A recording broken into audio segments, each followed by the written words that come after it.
Support for this episode comes from Modern Football Technology. Modern Football Technology provides real-time opponent tendencies and self-scout while eliminating manual data entry into Huddle, DV Sport, and Exos. If you're tired of tools that are time-consuming to learn and perform inconsistently at best, then we recommend Modern Football for a fresh perspective. Schedule a demo today at teammofo.com to see a battle-tested tool that's proven to perform and deliver value. Mention Coach and Coordinator Podcast or use the coupon code CC10 to receive 10% off your first year. And listen to our recent episode featuring Folsom High School defensive coordinator Jordan Ersick to learn more about how the 2023 California State Champion uses modern football to dominate their opponents.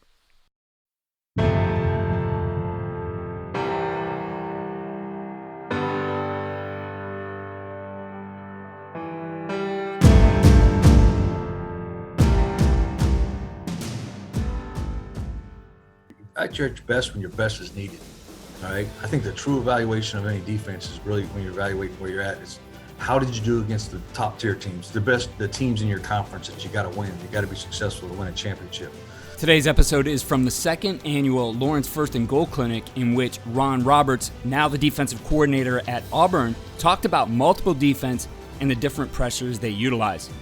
He started the presentation talking about three things required to play a great defense: his philosophy, defensive goals, determining what you need to develop each position, the analytics of scoring, and dealing with difficult formations. This short segment really encapsulates what any defense should focus on to excel on the field. In an era where we have become inundated with information, Coach Roberts cuts right to the core of leading a top-performing defense. It's something he's been able to pass on to other coaches. He has an impressive coaching tree, including Dave Aranda, head coach at Baylor, Patrick Toney, who made the jump from being co-DC at Florida to the NFL as secondary coach with the Arizona Cardinals, Austin Armstrong, who at 29 is the youngest Power 5 coordinator at Florida, replacing Toney, and Pete Golding, who left Alabama to take the defensive coordinator position at Ole Miss. He had served as the defensive coordinator at Alabama for 5 seasons and began his career as a GA for Ron Roberts at Delta State. All of those coaches who learned from Ron Roberts learned to build the foundation of their defense on the philosophy which Coach Roberts shares in this segment. You can get access to all of the past year's clinics plus 10 presentations per month. Information on this is at lfgf2023.coachesclinic.com.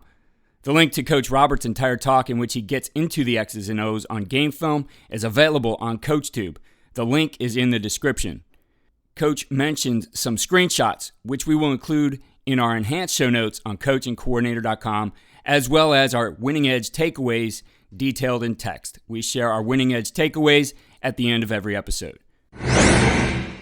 What you see on tape is a direct reflection of what you teach and how you teach. Video is important, but if you don't teach well, you're not going to like what you see on your video. First Down Playbook has been helping coaches teach better for 13 years. It allows you to present installs, playbooks, and practice cards in half the time with NFL quality. Coaching tools like video pairing, a player app, practice schedules, and wristband sheets have made First Down Playbook a program management system with everything in one place. If you're in a position of leadership with your football program, receive a free 1-week look at First Down Playbook. Call them at 512-814-6158 or visit them on their website or social media. Mention Coach and Coordinator Podcast or use the coupon code COACH24 to receive a $100 discount off the normal $700 First Down Playbook team membership price. Links and the phone number are in the show notes. Awesome. Thank you, guys. I'm excited to be here. Hope I'm trying to make it worth your while. It's been a Saturday. Appreciate the opportunity actually to do this for the cause. I think that's really, I'm going to start that and say is that in coaching profession, that's what it's really about. You know, it's helping young men, and then it's helping, how can we help our community? And then again, obviously, if we ever get involved in some of this at this magnitude, I think it's awesome. So I'm excited to be here. So I'm going to start it off real fast, talk about philosophy. So I think this is big. It's kind of couple basic things. One, you know, we talk about it's a toughness, not in an old school way, but it is one, we talk about mental toughness. And that's what's on a daily basis is that, are you doing what you need to do to be successful? Whatever it is, whether you like it or not. whether that be you're not feeling well, practicing hard day, where you're tired, you're not practicing hard. Hey, are you coming in and watching film? Are you doing the things you need to do to get better? And then that relays obviously into life. There's a physical toughness. It's not a normal thing for guys. I think kids are not normally just like contact. There's really not a lot of players that do that. So we talk about a physical toughness. We want to make sure that we are doing things that bring out the physical toughness. Obviously, most of the defense, we're talking block protection. We're going to work it. I'm not talking about banging them all day. You not have to go live. I'm just saying you have a drill. We really want them to do it daily. Is it a drill in Indy? Is it 9-on-7 inside period? Is it team? I don't know where it is. But physically, are we asking them to anchor down and do the things they've got to do on a daily basis? Stop what they do best. I think it's best, whatever you're teaching. So again, a lot of these things I'm going to talk about, guys, are going to cross over. I don't care if you're running a 4-3, you're running a 4-2-5, you're running a 3-4, whatever you're running. I don't think it makes a difference, because in the past, I've kind of been part of the 90s. I was a 4-3 guy. We were highly odd. And then we went to more of a 4-2-5 concept. And then probably the last decade or so, we've been really the mixture of both. B, we talk about stop what they do best. Whatever you're doing, and that's a week-to-week thing as well, is not just making calls, but are you making calls that are best versus what they do? Whether that be throwing the football, or whether that be, hey, they're running the football, or they're triple option. If it's triple option, you got to take the dive away, or the quarterback's the tool. Is it designed to take the cue away and make them do something else? I use the term throwing left-handed. Okay. As an example, I would say there's probably 4 to 5 games this year that our whole concept coming in, the game plan was designed around is really to stop them from throwing the football, make them run the ball, give them 5-man boxes and make them run the football. Now that's different week to week. There's a lot of games we came in and said, hey, they're good at running the ball. We got to stop and run. It's really who can beat you, and in the Big 12, you got a lot of athletic receivers, got great quarterbacks. And a lot of times those are the ones that they're the ones that are going to break the game open. They're going to score fast. So that can relate to whatever you're playing. But I think it's not just running a defense, right? That's what do they do best. And can you have the ability or the magnitude or the flexibility in your system to take things away, whether it be take a receiver away, whether it be take all the receivers away. Can you double the go-to guy if it's one guy? Okay. And then C, effort. I think you got to coach it. You got to reward it on a daily basis. I think you've got to coach effort. You've got to make them play hard, play fast, and how are you going to reward it? This sheet right here is really talking about this. It's like, hey, at your best when your best is needed. All right. I think the true evaluation of any defense is really when you're evaluating where you're at is how did you do against the top tier teams, the teams in your conference that you got to win. You got to be successful to win a championship. So there's just a quick little breakdown. Again, just talking, if you aren't familiar with us, I think our kids did an outstanding job. We got some really good players. That's kind of how we did going into the season. You kind of go through the top 5 rushing teams. All 5 of those guys were rushing the ball for 200-something yards a game when we came in the ball game, and we did a pretty good job, obviously, of handling the run. This next sheet, this is a goal sheet. Wanted to give you a basic idea of what is our goals every week coming in. We would show this up on Sunday. This is actually from our Sugar Bowl.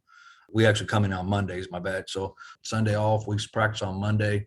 Unit meeting, we would first go over the goals and where we're at. How do we do in that game? All these things are really done.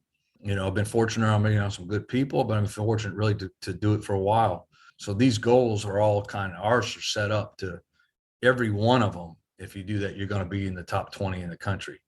And that's our goals on an annual basis, is to do that. So 17 points or less will always put you usually in the top 20 in the country. I think this year we finished number 10 in the country. Run, 3 yards carry, pass, 7.0, or just an attempt off attempt, not by game, right? Because you got the teams that throw it 50 times. You got the team that throws it 12 times. So it's a total different ball game. 3 takeaways, 3rd and 4th down success. We want to be at a 70% success rate. We weren't in the Sugar Bowl. We were at a 62% success rate. So there were 11 of 29 when you count 3rd and 4th downs together. So we didn't meet that goal. And then red zone, for us, it means 40% no touchdowns, right? 40% of the time they're having to kick field goals. And then 30% of the time you can't get a field goal. Whether we block the field goal, whether we force a bad kick, or we make a kick him from out of his field goal range, and he doesn't make it, we want to get that 30%. And then 1st down success, going again, how do you are you staying on track? And that's just a way to count. So are you staying on track, keeping them behind the chains? But it's 3.0 or less a yards per carry, and it's 60% pass completion. Okay. Obviously, yes, we have 1.8 yards a carry on 1st and 10, and they were at 50% pass completion, 4 of 8 on 1st and 10. So we get that goal. And then 7 or less explosives. And an explosive is designed by that's 12 yards a run and 16 yards a pass. And then the last one is no big plays. Then they'll classify big plays, anything over 25 yards. We didn't get that goal. We had 4 big plays in the game, 1 run of 31 and 3 passes. As coaches, we know that some of the biggest hurdles to our team's success can come from off the field. Your team needs support to tackle the endless list of expenses, uniforms, training equipment, travel, and more. But raising that money can feel like a full-time job. Thankfully, there's Vertical Raise. Vertical Raise is the premier online fundraising platform using innovative technology to create the easiest and most efficient system available. Raise more money in less time with a local fundraising coach who works with your team every step of the way to customize the ideal fundraiser. With options for online donations, digital discount cards, premium product sales, and even spirit shops, Vertical Raise has top-of-the-line solutions for every fundraising style. To find out more, visit verticalraise.com and we'll get you connected with an exclusive offer on your first fundraiser. I really want to highlight here again, if you want to still shot it, I would get it, but I'm going to focus on the first 2 bullet points because that does it. The analytics tell us that if on a drive, if you have a negative play, right, if we have tackle for loss or whatever else, right, that team in college football, FBS, they got less than 15% touchdowns, a 25% chance they got a chance at least to kick a field goal. If on that drive, on any individual drive, we have a sack, they score points 16% of the time. That's could be field goal or touchdown, and touchdowns 9% of the time. So when you're playing the analytics of this game, is like today, especially with the RPO and things have changed, this became a big part of, of evaluating defensively where we're going and the calls we're using and what we're doing. So basically, hey, if I can get a tackle for loss anywhere in a drive, then it's a 25% of scoring.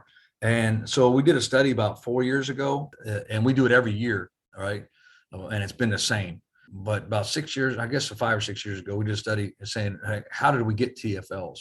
And we did it across all the top defenses. And really everything was this. I mean, people got TFLs. Either you had a dominant defensive lineman. I mean, a dominant. And at this level, he's an NFL guy. You got an NFL D lineman. He can whoop a guy, snack him off, make a TFL. Either it's just some guy whooping a guy, which didn't happen a lot of times, or it was on some type of movement or stunt. D-line was moving gaps, and we got a TFL, or we were run pressuring them. And the same thing came down to sacks. A lot of our sacks are not. I think this year we have the 44 sacks. I think 6 of them were a guy came off the line of scrimmage, made a move, executed a move, and beat a guy.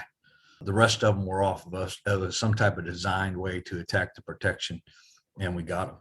So that's big, and it's going to be big in how we call things. So we do this on a daily basis, kind of with that. Every day at practice, after practice, we'll go off the last practice. This is a whole season stat, but we would say off of practice, and then off of every game, we're going to count all the say, hey, what's the total snaps? Well, because any havoc is considered an interception, PBUs, forced fumbles, sacks, quarterback hits, TFLs, right? And what's our percentage of creating havoc? Okay, so we do it on a daily basis. We do every Monday we come in after a ball game, we're going to get it up, but we do it daily, and just to emphasize it and make sure we're counting it, rewarding it. So we're really designing things off it. So the first one I'm gonna talk about havoc. Yeah, our bread and butter call is like type 4. It's 2 4 eyes, head up, nose, and here was where we start. But there's no movement and there's no pressure. So if we play that all the time, we're probably not going to get a lot of TFLs unless we have a dominant guy. We're probably not creating those situations, and they're going to have a better chance of staying on track. And so everything we're designing is also you have the base way to play things. When we want to put our cleats in the ground and be solid and play things, then we want to make sure we have enough movement in our system. Run like 1st and 10. What can we call to get a TFL? Make it 12, 2nd and 12, or 2nd and 10, and put them behind the sticks and get us out of there.